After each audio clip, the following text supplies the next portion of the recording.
So this is our final lesson here in Unit 1213. This is Box H, Applications. And it's a little bit more than just applications of slope and equations of lines. Here's what we want to be able to do by the end of this lesson. We should be able to represent linear relations in 4 different forms. Describe them in words as equations of the form y equals mx plus b, as graphs, and as tables of values.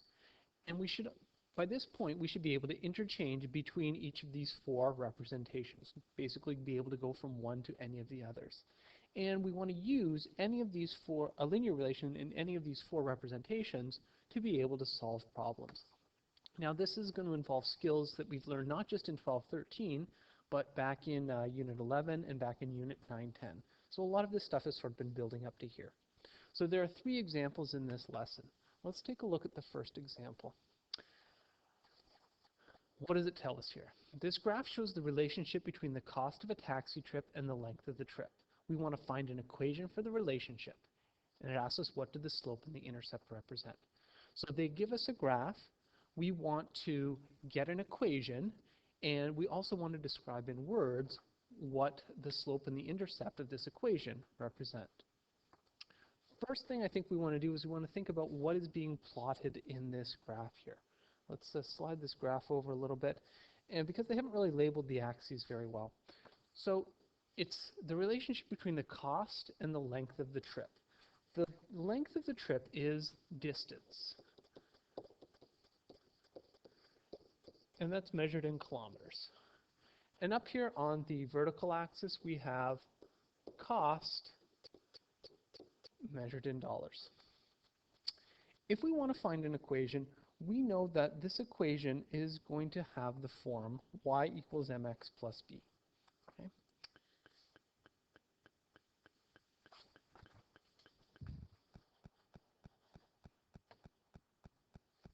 So let's just put that down, that we're going to have y equals mx plus b, where m is our slope and b is our intercept. Okay, so let's start figuring out what these values are for slope and intercept.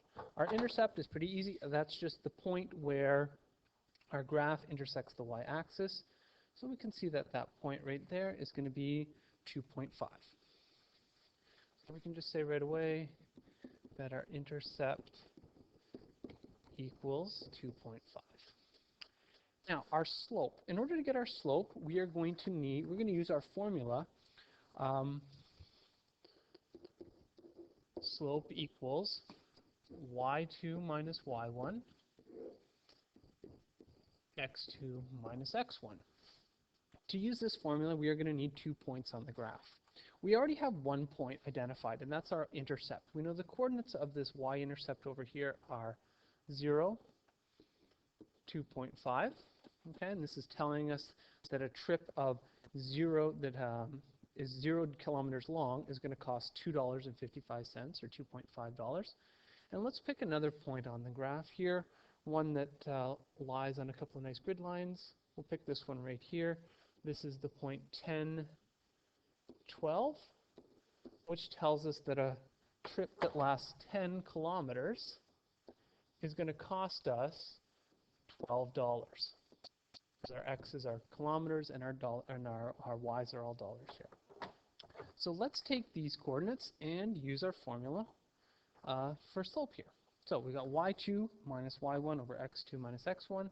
Our y2 is going to be 12. Corresponding x value is 10, and we're going to subtract 2.5, our other y value, subtract our other x value. And then we can work out what this is. This is going to be 9.5 divided by 10, or 0.95. So this is the slope. So we've got slope now, we've got y-intercept. We can start putting these things together in our into our relationship. Now our relationship, we said, is y equals mx plus b, but instead of using y and x, we're going to choose variables that represent the variables that were actually being plotted here. So we are plotting distance, so we'll represent distance by D, and we've got cost. We'll represent cost with the letter C.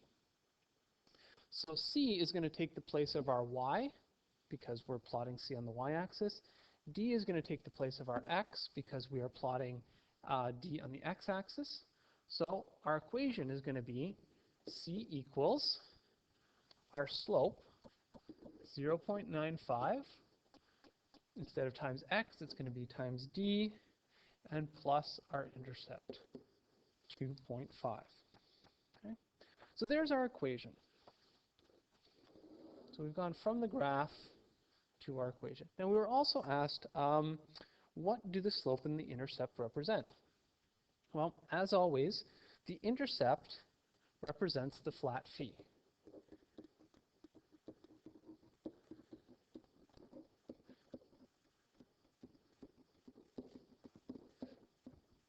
And the flat fee is the amount that you're going to pay no matter what. Just for getting in the cab, you got to pay $2.50 just to get in the cab.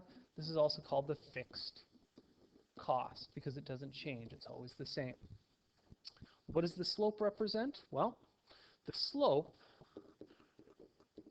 represents,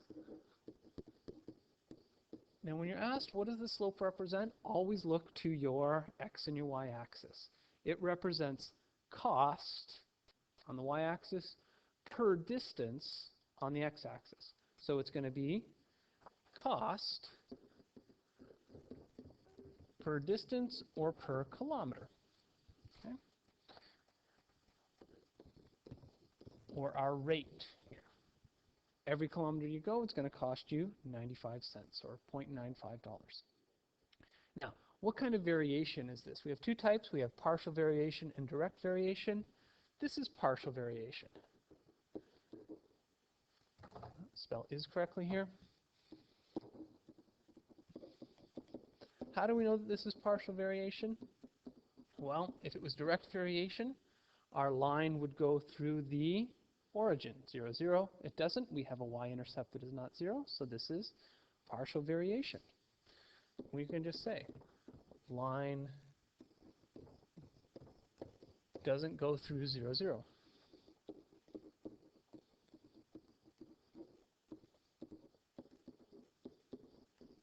Okay, and there we're done with the first question. Okay, then we have a couple of other questions here at the bottom part of the page. Let's just take a look at these. Suppose the flat fee changed to $4.50. How would the graph change? Well, remember that the flat fee represented the y-intercept of this graph. So, if we change the flat fee to $2.50, that means the y-intercept will be 4.5. So our graph would start higher up here at 4.5. What is anything else going to change about the graph? Well, the slope is not going to change. Slope doesn't change because we haven't changed the rate here. So slope doesn't change. Okay? So basically the line just sort of shifts up. So it's going to kind of go up here. You're going to get a line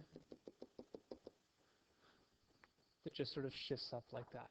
Line doesn't change, slope doesn't change, so we can say that the line shifts up. Okay? Suppose instead that the cost per kilometer changed to $2. How would the graph change?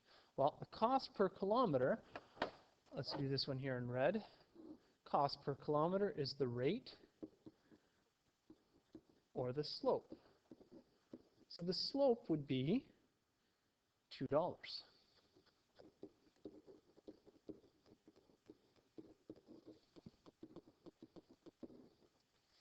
Before it was 0.95, so it was a little bit less than 1. So if the intercept doesn't change, it's still going to start at the same place, but if the slope is now 2, it's going to go up much more quickly. It's going to be a steeper line because we've made the slope bigger.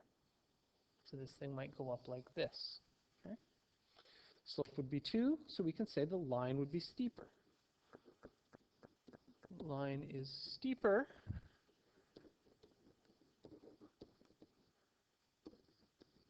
but still starts at